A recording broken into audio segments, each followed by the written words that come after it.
What is up, you guys? Glitchiz here, and welcome back to the channel. Today I have a long anticipated video for you guys, and that is the base version 3.0 tour. I also want to give a bunch of building tips and tricks along the way, so hopefully you guys enjoy it, but let's jump right into it. Right out the gate, as you can see, we have a new and improved look this time around on full release. Once I saw that glass skin that was up for grabs, I had to figure out a way to get it. Shout out to Neo Villain, one of our Hive mates, a good buddy of mine. He picked it up for us and shared it with us, so several of our Hive mates have the glass now, looking really sharp.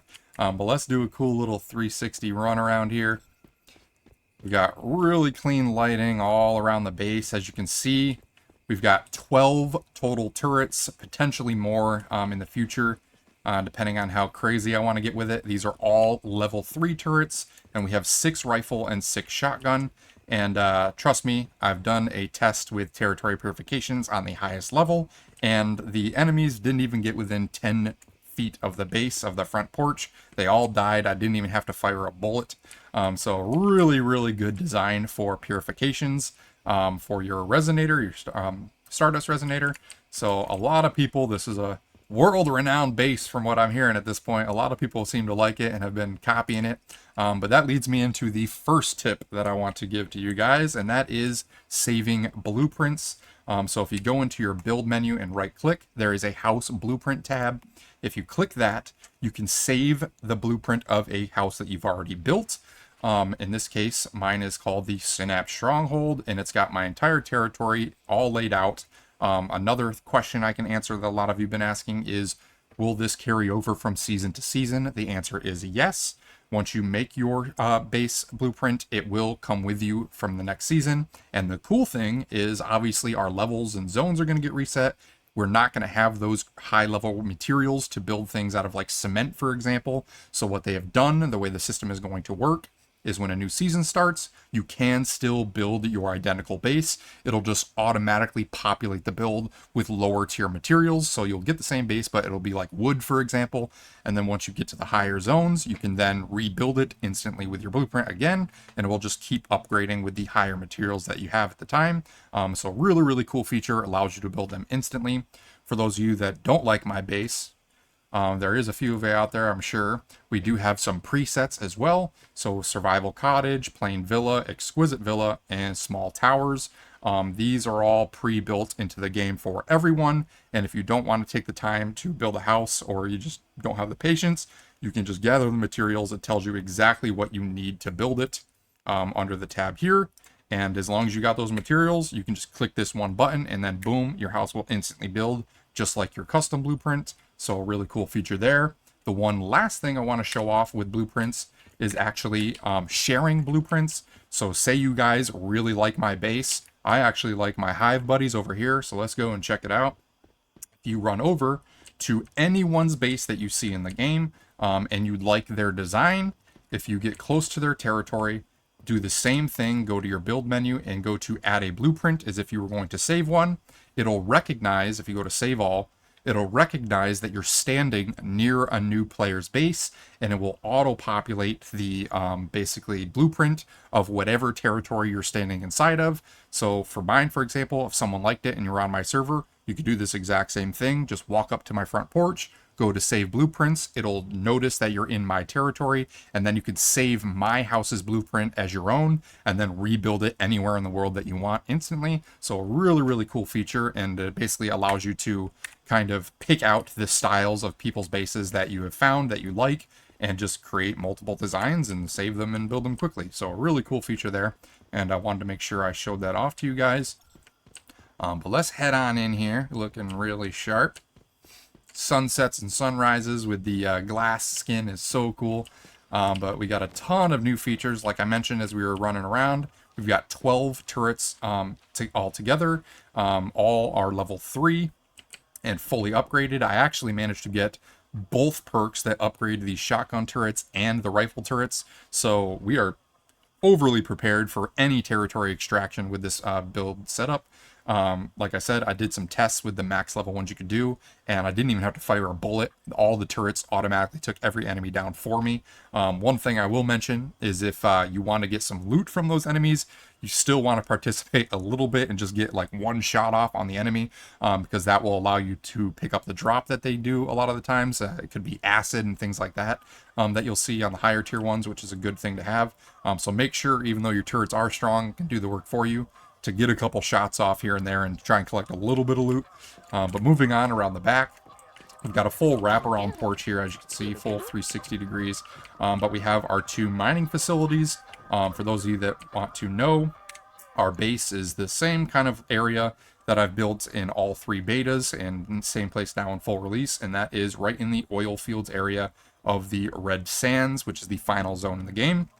I love this location because when you get to late game and you want to farm things like fuel, all of the water, this black stuff here, and even the ground dirt and stuff, if you build water pumps, pumps up dirty fuel. So we actually don't have a cap, I believe, on the fuel extractors anymore. You used to only be able to build like 1, maybe 2 per territory with a perk in the beta. They increased that now, so you can build multiple of them, which makes farming that premium fuel on a PvE server much more efficient. So really cool place to do that. It is also right nearby the Theta securement silo. Great place to farm energy and whatnot late game, and mods and things like that. So nice location there. But yeah, we've got the 2 mining facilities, and because we're in an N-tier zone, these will ore aluminum, tungsten, and tin for us, mainly tungsten.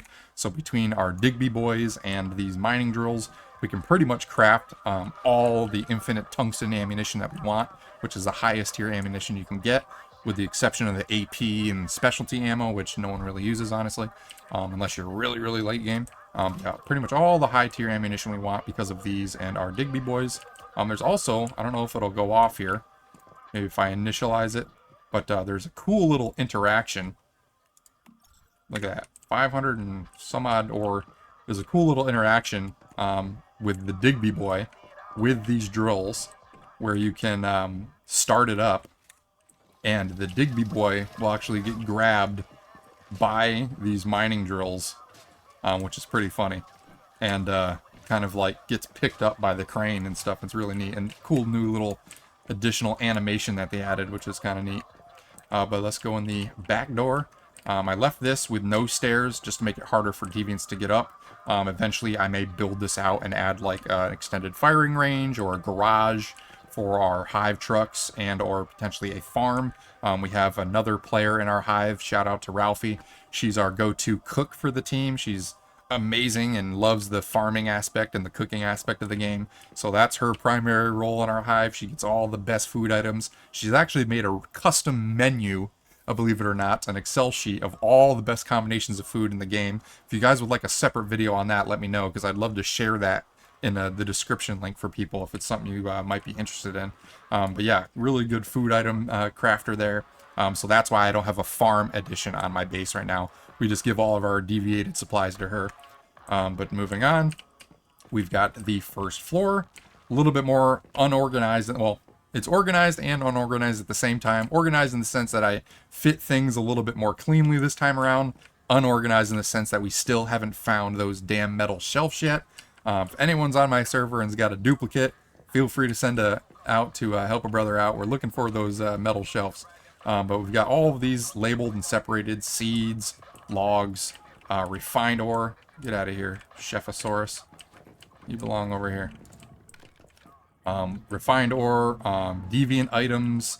We got 3 different cases organized for all of the materials, the random junk that we find. We've got ammunition, spare ammunition in here, crystals. These are all the blue type items. And then lastly, our acid containers. Over here, we've got seasoning, so all of our like salt and spices and whatnot. And then finally one for our weapon blueprints. Obviously, we got to have that maxed out kitchen set, refrigerator, and meat dryer. Upgraded disassembly bench with 2 furnaces, electric furnaces. These also have some upgrades from perks that I got. And we also run the cool little flame essence deviant, which boosts the furnaces. Really cool deviant to have, especially if you're crafting in ingots and stuff a lot. Moving on, we have 3 advanced synthesis benches, and that is because I unlocked the Sulfur Chemist perk, which allows you to craft acid from a synthesis bench. They did nerf it a little bit. It requires 50 energy now, but honestly, a lot of people are complaining, but in the late game, there's a ton of different ways to farm energy very, very quickly. I've barely been doing anything, and I'm sitting at almost 200,000 right now. Once you get your base fully built and all of your stuff upgraded, you kind of run out of things to spend your energy on other than items like acid. So it builds up pretty fast in the late game once all the core stuff that you need is done and out of the way. As long as you're waiting till end game, it's a really good perk to have. I can show you it here in the memetics.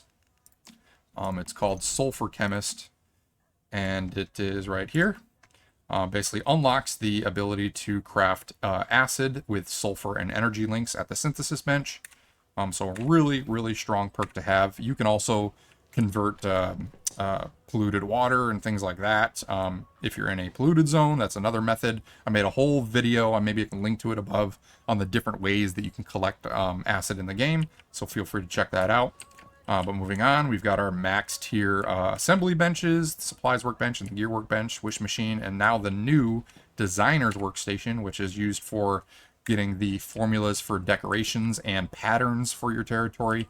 Honestly, you don't really need anything else than this glass pattern, so that's not a big deal for us, but if you want some of the cooler ones and you've got spares that you aren't really using, you can break that down and get the parts there that you can use to get new ones that you may want. But moving on, we've got the classic double helix spiral staircase that goes up to each floor. I also have this little door here, which I'll go over a little bit later. Probably go over that last. But moving on to floor number 2, this is the infamous Deviant room. I have been in talks with the devs in hopes of potentially getting the way this worked changed a little bit.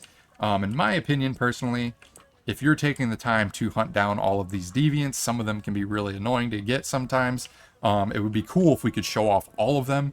So the thing that I would like them to do is bring back the on-off switch on the basically deviant containers, and instead of it being a power switch, have it be an activation switch, and leave the cap as is to only have 20 active deviants, but remove the cap on how many containers we can build so that we can show off every single deviant we've collected if we want to. Because I've got an entire floor dedicated just for these really cool deviants, and it would be awesome if I could show off every single one of them. Right now I have 20 of my favorite, but there's obviously way more than 20 that you can find, and if you could figure out a way in a bigger house like this to show off all of them, I think that would be awesome. Still limit it to only 20 active at any given time, but have that separate from the amount of containers. Like the memetic right now is tied to the amount of containers. I think that should be tied to the amount of active deviants that you could have, and just allow us to build as many containers as you want, in my opinion. So that is my thing there. Really cool at night. These light up. I may actually get rid of these little lights here because it makes these LEDs pop so much more. It's really, really cool once it gets fully dark out. But yeah, that's the new and improved deviant room. And don't worry, I will be making a full new and improved 3.0 deviant guide as well. My last one's a little outdated, obviously, because the deviants have changed. How you get them has changed. There's new ones.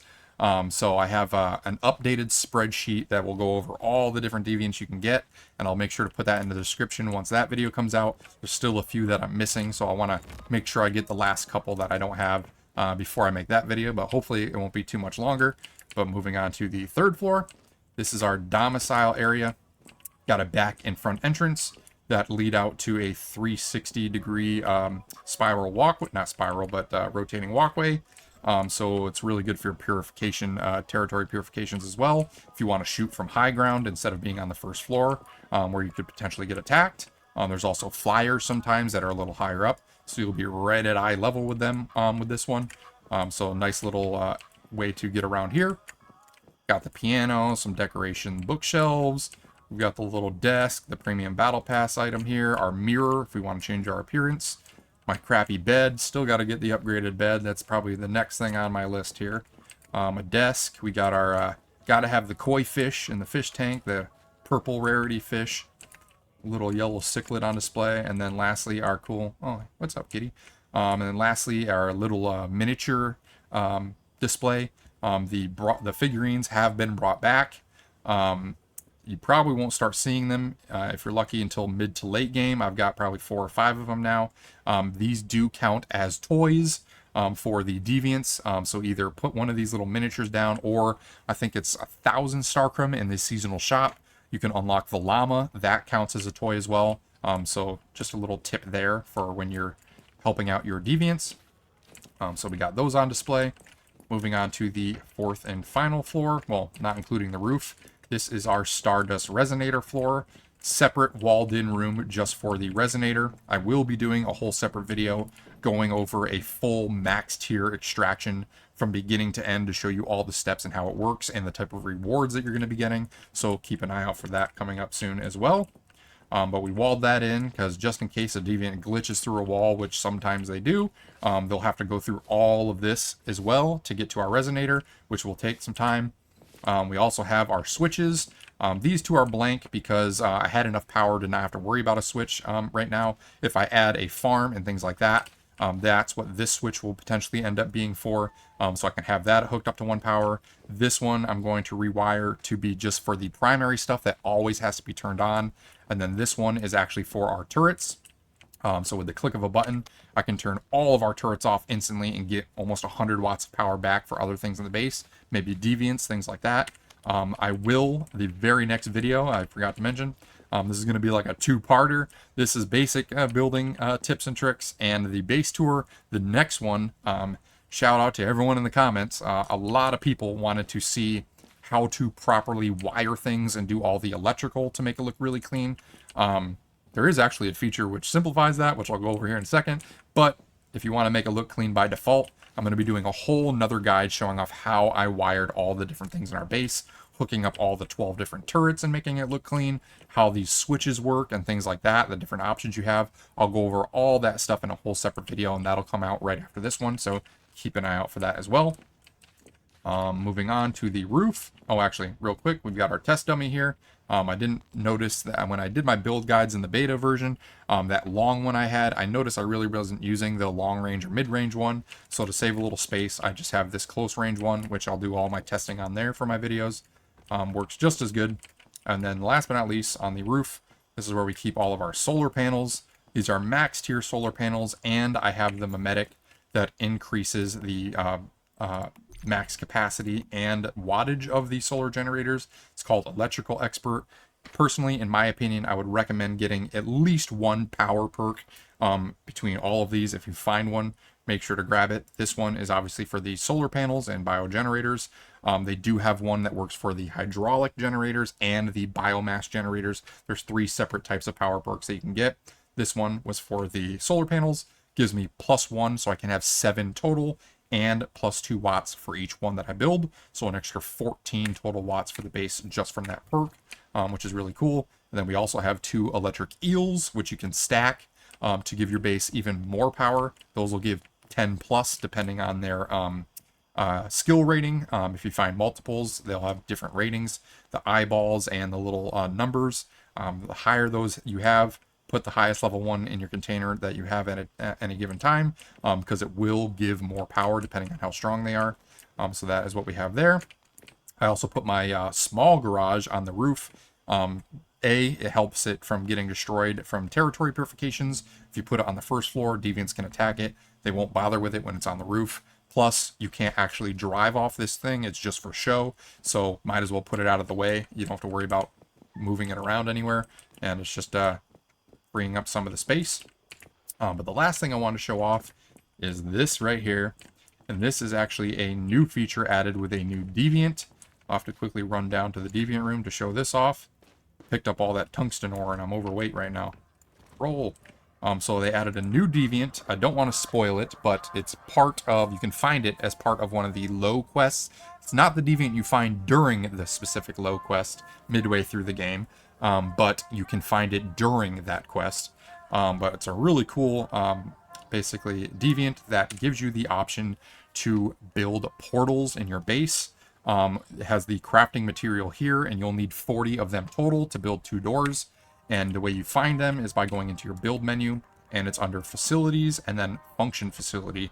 And you have a horizontal floor, which will be flat on the ground, as well as a vertical one, which will be higher up in the air. I went with the vertical ones because it's just a little bit easier. But basically what these do is pretty common sense, as you would think it how it would work, is you just walk into it. You walk into it. This is taking me forever. I'm actually going to quickly drop this because it's annoying me. Where are you? All this tungsten ore. Discard. Put that on the ground for now. So yeah, you just literally run through it, and then it teleports you directly to where you put the second door. So as soon as you put 2 of them down in your territory, they link up. So I've got one on the bottom floor, and then one on the top floor. So we can get quick instant access right to the roof and our resonator. Really helpful during the base purifications. When you're doing the waves of enemies, you can get to and from the farthest points of the base instantaneously. You don't have to run up the spiral staircase every time. Love that deviant. Really cool feature that they added to the game. Plus it just looks cool. So a really neat feature here. The only other thing that I wanted to talk about, and I mentioned this when I was going over the wires, is you can actually hide them now. So if you go into the build menu, one reason this all looks so clean is because I have them hidden. But if you hit L while in the build mode, it'll actually hide all of your wires and plumbing in your house. So mine are still pretty neat regardless. This could be a little bit neater. I haven't fully optimized it yet because we reskinned and things got moved around a tiny bit. But again, I'll go over all of my wiring in the next video. But just so you know, if you're not a good electrician, you can go into build menu, hit L, and hide all of your wires. So you don't have to worry about the ugliness of things hanging all over the place. So that's a cool little feature you can do there. So yeah, that is base version 3.0. New, beautiful design with all glass. Feel free, if you're on the server, to swing by the front porch and steal the blueprint. I'm sure a lot of you are already looking on how to build it as well to begin with. Again, I will link in the description, probably the first line of the description, a link to another creator's video who goes over step by step on how to build this from scratch. So feel free to check that out. That'll be down in the description. But yeah, that's pretty much it, you guys. If you enjoyed it, if you found it informative, be sure to smash that like button, comment down below. I appreciate all of your guys' feedback. Also, if you want to keep up to date with all those upcoming videos of mine, be sure to hit that subscribe button and turn on notifications so you don't miss any of the alerts. Lastly, if you want to join a community of like-minded gamers, feel free to check the links down in the description and join us on the Discord. We have hundreds and hundreds of people in there, many of which are playing oncehuman now and always looking for people to group up with. So hopefully you join us and we see you guys around here soon. We also do all of our giveaways on there, so that's another incentive to join up. We have warband signups and things like that as well. With the next couple phases, the warband basically limit is going to increase. We're at cap right now, but it should be upwards of 100 by the time the season ends, so we'll be able to get a ton more people in. So feel free to join up. There's a whole channel just for warband signups, and sign up there and let us know. We'll try and get everyone in. But yeah, that's pretty much it, you guys. Until the next one, though, hope everyone has a great day, and we'll see you all later.